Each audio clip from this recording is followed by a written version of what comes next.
Facebook can be a very powerful ally for any YouTuber. So today we're going to talk about how to open a YouTube business page to push your videos. Here we go. Hello and welcome back to another video. I'm Alan Spicer, and if you're looking to start a YouTube channel, grow your YouTube channel, or push your brand out there onto the second largest search engine on the internet, you should click subscribe. Start creating. For many years, Facebook and YouTube have been shouting at each other from over the fence, like really abusive neighbours. They share the same philosophy.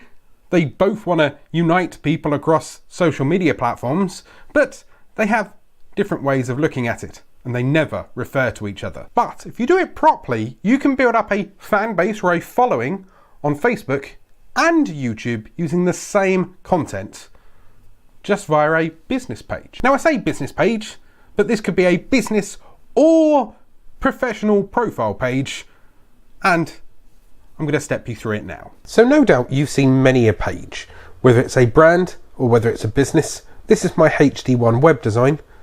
This is my web design arm, and this is also where I post my YouTube videos onto Facebook and share them around. I also post YouTube tricks and tips and stuff, and web design stuff. Or you could be a brand like Roberto Blake. This is specifically a personalized brand page for himself. So you're either a company or you are an individual person brand. So this is a profile page for Roberto Blake. Now, to create your own, you go to the Facebook homepage. This is where you see your normal timeline, and on the left hand side I've got all my groups, and down at the bottom you have this: create an ad, a page, a group, an event, or a fundraiser.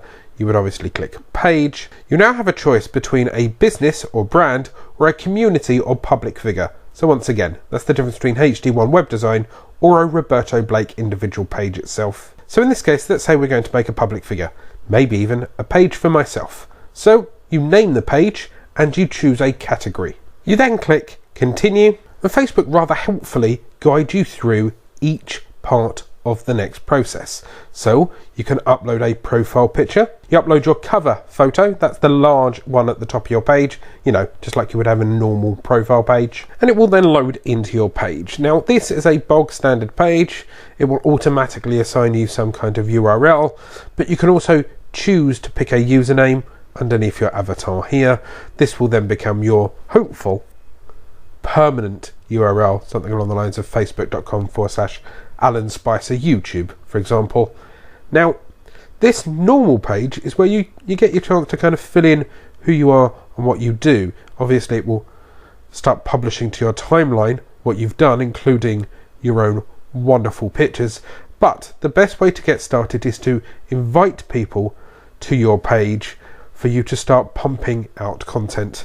This would be the people that you have worked with, people that want to view you, that kind of thing. And then you can add and share this business or personal profile page with the world, dependent on your new username and your URL. Now you can go to settings in the top right hand corner, and there will be page info on the left hand side. This is where you fill in a brief description of who you are, the categories that you happen to be in. I've put myself as entrepreneur.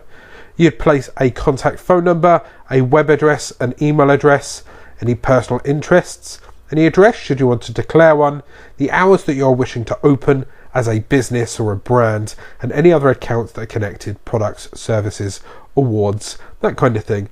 This will then fill out your profile just like a personal profile does on Facebook. Now very quickly you can also go to general, and you can see that the page is publicly accessible, and that anybody can post to the page. You can change that, so therefore it can just be that only the business can post to the page. And down here, right down at the bottom, you can choose to either merge duplicate pages if you've already got a business and this is a new business and you're merging the two, or if by accident you set up one and you want to move it over, or you can delete it right down at the bottom. And remember, of course, if you do want to follow my Alan Spicer digital consultant page, there will be a link in the description down below. So that's how you set up a business or a professional profile page for your YouTube channel for you to share and expand your reach. For more YouTube tricks and tips, hit that subscribe button, hit that notification icon so you're alerted every time I go live. Check out the playlist for other Facebook related videos, and I'll see you soon. Go out there, start creating.